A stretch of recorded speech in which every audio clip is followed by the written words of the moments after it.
তো hello guys, welcome to other blog. তো তোমরা সবাই কেমন আছো? আমি তো খুব ভালো আছি।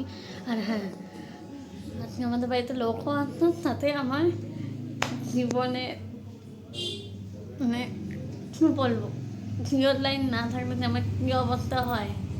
মানে জিও লাইন মানে আমাদের ওয়াইফাই, ওই ওই ওয়াইফাইটা যদি না থাকে আমার মানে আমাদের বাড়ির জীবনে, তাহলে আমাদের যে অবস্থা হয়, মানে মারাত্মক পরিমাণে অবস্থা খুব খারাপ হয়ে যায়। না টিভি দেখতে পারি, না গান শুনতে পারি, না কিছুই না, ভালোভাবে নেট আসে, এরকম অবস্থা হয়ে যায়। তো আজকে ফাইনালি আমাদের বাড়িতে জিও লাইন লাগাতে এসে গেছে। তো সেই লাগানোর মানে লাগাচ্ছে সেটা তোমাদের সঙ্গে শেয়ার করবো। তো সাথে বাড়িতে আমাদের বাড়িতে আজকে আমার মাসি আসছে, আমার দিদি আমার দাদাভাই, বৌদি, মাসি আর বৌদির ছেলে। অবশ্যই তোমাদেরকে দেখাবো, চলো। তো সবার থেকে ব্লগটা দেখতে থাকো, আর পুরো লং ব্লগ হতে চলেছে।